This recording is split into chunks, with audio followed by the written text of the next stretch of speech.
Do I feel like the Patriots are going to do great this year? No, I feel like they're going to struggle a little bit. But I feel like they're in the right direction. The Patriots, they've undergone a lot of changes, new coach, new quarterback. So I want your take on Jerod Mayo, because it seems like it's a tall order for anyone to take over after Belichick. So how do you feel about that situation, and what's your take on him? Yeah, Jerod Mayo, I think, is a great, football coach.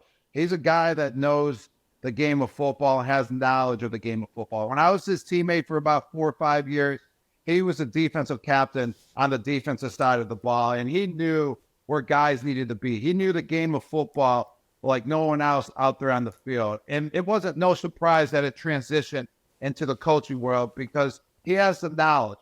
He loves the game of football. He loves to be around the game of football. But I feel like as a head coach, he's definitely put in a tough situation. It's definitely a tough task to follow Coach Belichick to be handed the roster that he has. I feel like Coach Jerod Mayo has done a great job so far.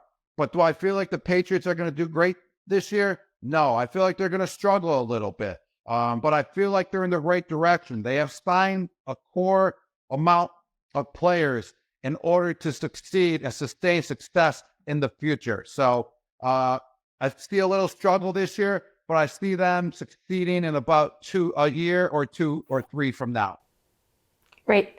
Brady recently spoke about NFL teams sort of forcing these rookie quarterbacks to play right away. So I'm curious if you think that had any impact on the Pats starting Jacoby Brissett over rookie Drake Maye, you think? I think that was an excellent call by Coach Mayo. I think that was so far his best decision as a coach, is to start Jacoby Brissett at the quarterback position, due to many reasons. I mean, Jacoby Brissett, he's experienced. He's about an 8th-year player in the NFL. He has seen plenty of situations. He knows how to handle defenses. He knows how to handle blitzes. The game of football, I would say, is slower to him than Drake Maye. I feel like they have a lot of struggles on their team as well. And to put Drake Maye out there and to see, Drake Maye in those situations, I think Jacoby Brissett brings more to the table, to that team, especially at the beginning of the season. And I feel like if they develop Drake Maye, which they're going to, which he has, he's been developing over preseason. You can already see that he has already went from, A to N. He's not at Z already as the best player. He's in the middle already of developing, and he's doing great. He's progressing every single week. But Jacoby Brissett, I think, was a great, call, just due to the fact where their team is. But I think Drake Maye will be a great player in the future. Great. Looking around the league right now, are there any quarterbacks that you would personally have loved to play with when you look around? Look around. Definitely Joe Burrow, love Joe Burrow. I loved watching him when he was at, Louisiana, when he won a national championship there for the Tigers. Got many friends that are Tigers. So just watching him play, watching him develop into the quarterback that he is in the NFL. He kind of reminds me of Tom Brady as well in the pocket, So it would have been really cool to have a chance to play with him. I thought that actually, at the beginning of his rookie year, and then it blew up into a big thing that I was going to play for Cincinnati just because I love Joe Burrow. But done playing. But if I had a choice to, have a quarterback outside of Tom Brady, it would have definitely been him. We caught up with Tony Gonzalez recently and kind of talked to him and his take on all things Travis Kelce, what he has going on in his life, and how, between all the deals he's got going on, his podcast, his famous girlfriend, how that can be distractions when it comes to getting suited up for the real life game. And if you think it's fair for, analysts to weigh how off the field life can affect your game. So what is your opinion on all of that? My opinion is that it has not affected Travis Kelce one single bit. I mean, he has performed in the NFL on the field the last 7 years like no other tight end has performed. He has won the Super Bowl the last 2 years with all this other stuff that's going on that could be distractions, but he knows how to block it out. And he has shown that he knows how to block it out. And he has shown that he takes care of business when he hits the football field, and that football is first when it comes down to football, and that's how it should be. So distractions, I feel like, are just a play by the media.